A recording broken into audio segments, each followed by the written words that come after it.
Hello, hello les graines de joie, bonsoir, bonsoir et bienvenue dans notre 270e vidéo du défi Oser être soi, yes. Et alors aujourd'hui, petite journée tranquille dans mon petit cocon à 10, ça fait du bien et voilà, j'apprécie et j'ai beaucoup de gratitude d'avoir ce petit cocon où je peux venir me ressourcer. Voilà, et ça fait plaisir de se retrouver dans ce cocon au chaud. Aujourd'hui, je suis allée danser, faire un peu de danse orientale et voilà, très, très, très contente d'avoir pris ce temps pour moi et d'avoir voilà, de rentrer dans cette danse qui me plaît beaucoup et qui permet de faire vibrer le bassin, faire réveiller l'énergie qui est dans le bassin. Et ça, c'était très, très chouette. Et donc, ça y est, je me suis inscrite. Voilà, ça va être très chouette. Et puis, alors aujourd'hui, une petite réflexion que j'avais envie de partager avec vous. Coucou à ceux qui sont en direct. Petite réflexion que j'avais envie de partager là, c'est que j'ai vraiment le sentiment que par rapport à tout ce qu'on vit en ce moment, il y a un autre possible qui est là, qui est en train de se construire, qui est en construction par rapport au possible qu'on nous propose dans la peur, dans l'angoisse, dans cette espèce d'hystérie collective. Et que là encore, je peux faire un choix différent et je peux choisir de nourrir autre chose. Et, euh, et la principale question, c'est qu'est-ce que je décide de nourrir finalement. Et pour moi, tout part de là en fait. Et c'est là où on a chacun et chacune notre responsabilité. J'ai ma responsabilité de choisir qu'est-ce que je veux nourrir finalement.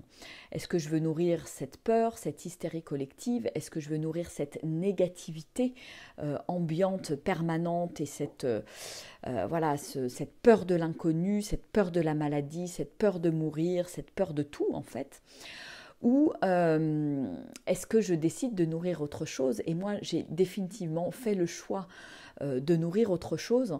Et j'ai vraiment, vraiment, vraiment, vraiment envie de nourrir voilà, l'amour qui est là, de sentir l'amour qui coule à l'intérieur de moi. Donc, alors évidemment, voilà, j'ai des pratiques quotidiennes.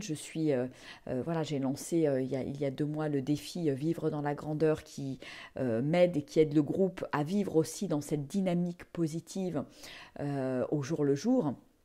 Donc si jamais il y en a qui veulent rejoindre le groupe, vous êtes les bienvenus parce que voilà, il y a un petit peu tous les stades de démarrage. Donc c'est un défi qui dure 6 mois et voilà, vous pouvez le démarrer à tout moment et en étant connecté à ce groupe.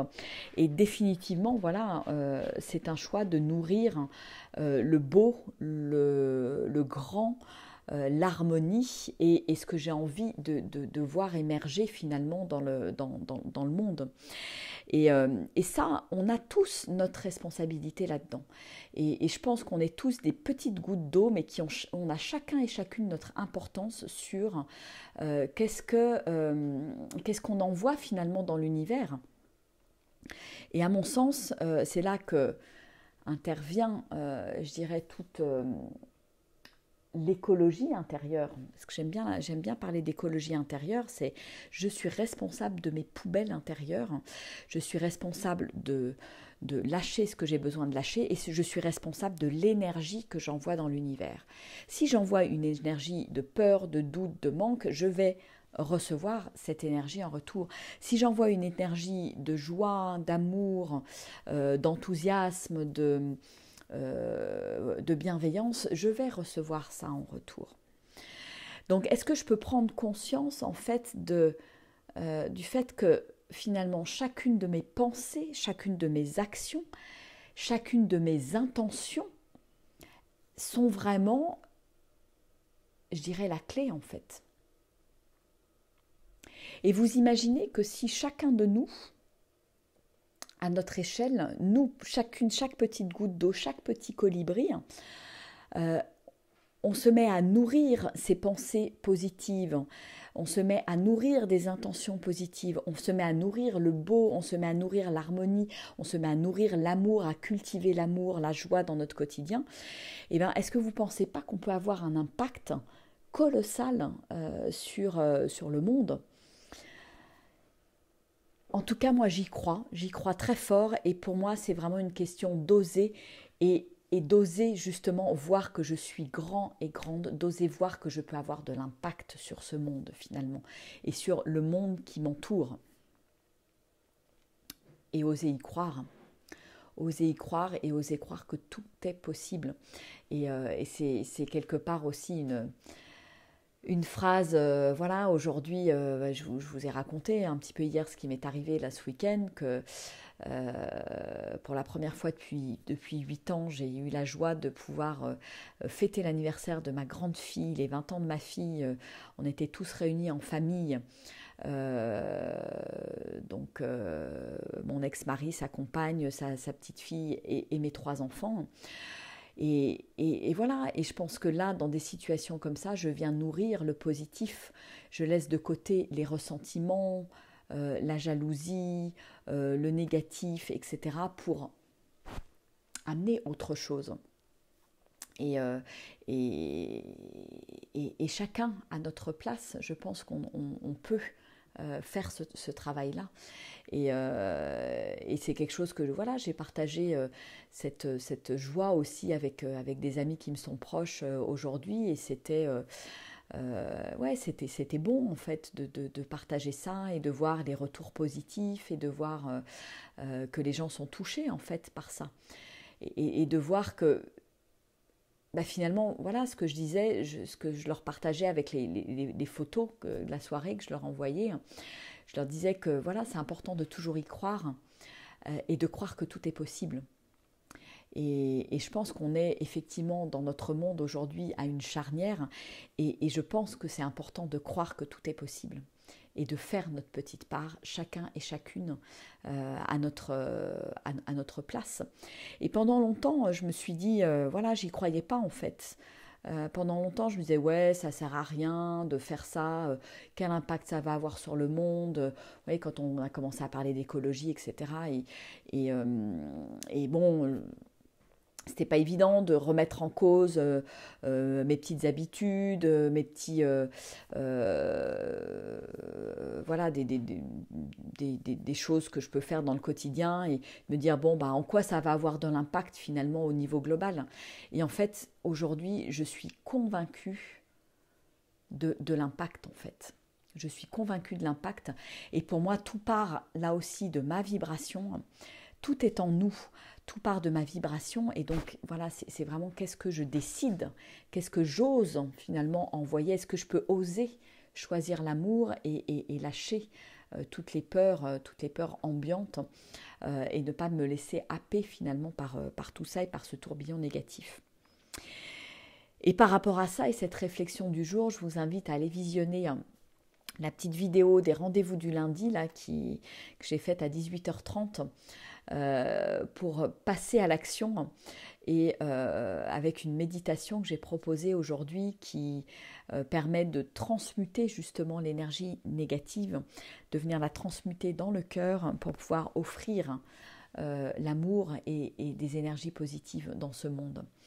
Donc voilà, donc c'est vraiment ce qui est là pour moi là en ce moment et je remercie la nature parce que je pense que cette vibration qui est là à l'intérieur de moi là depuis que je suis rentrée du chemin de Compostelle, et je vais bientôt y retourner d'ailleurs, mais voilà, je sens que j'ai puisé à la fois cette force, cette puissance et cette inspiration dans la nature, clairement. Clairement, parce que la nature ne parle que de beauté, la nature ne parle que d'amour, la nature ne parle que d'harmonie en fait. Et je vois bien qu'un autre monde est possible parce que voilà, en passant 10 jours sur le chemin de Compostelle, complètement en dehors de l'actualité, de ce qui se passe, de la peur, de la psychose ambiante, je me rends bien compte qu'un autre monde est possible à côté. Et j'ai un peu l'impression qu'il va y avoir une espèce de scission, comme deux mondes en parallèle. Et quel choix je fais en fait? Qu'est-ce que j'ose choisir? Est-ce que je suis la masse? Est-ce que je suis les moutons? Ou est-ce que j'ose ma propre voix? Est-ce que j'ose mon authenticité? Est-ce que j'ose ma vérité? Est-ce que j'ose être moi pour voilà, suivre cette voie que me suggère finalement la nature? Donc,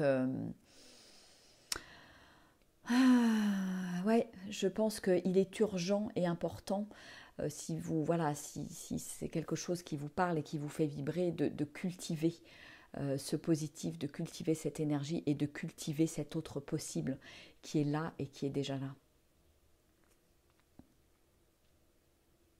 Voilà, je ne sais pas comment est-ce que ça vous parle, si vous avez envie de partager, vous êtes les bienvenus. Et si cette vidéo, voilà, si vous pensez que cette vidéo peut parler à d'autres personnes, voilà, n'hésitez pas à la faire passer parce que honnêtement, plus on sera de monde à faire notre petite part de colibri, mieux ce sera et plus vite cet autre possible sera là, je pense. Et j'en suis convaincue.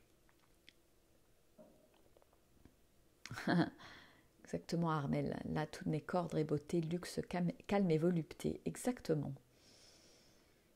Tout à fait. Donc je peux oser choisir le calme, la volupté, la beauté. Voilà. Alors, je vous invite à faire votre choix. Et puis, écoutez, ça sera tout pour cette petite vidéo tardive d'aujourd'hui. Et voilà, je vous invite à cultiver tout ça dans votre quotidien et à le partager autour de vous également.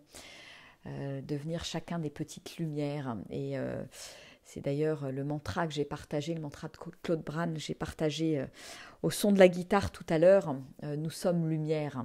Voilà. Donc si vous avez envie de vous plonger dans cette méditation dont je vous parle et de chanter pour cultiver cette lumière et cet amour qui est là, je vous invite à aller voir dans la vidéo juste en dessous. Voilà. Allez, je vous embrasse bien bien fort, je vous fais des gros bisous. Moi, je vais aller faire une petite vidéo pour les ateliers de pleine conscience. Voilà, un nouveau groupe qui a démarré. Si jamais vous avez aussi envie de nous rejoindre pour cultiver cette conscience au quotidien, c'est toujours possible. Voilà, c'est chouette parce que c'est une belle aventure avec un petit groupe et qui permet vraiment d'installer aussi la pleine conscience dans la vie quotidienne. Et ça n'a pas de prix. Voilà. Allez, je vous embrasse. Ciao, ciao. Et je vous dis à demain. Gros bisous.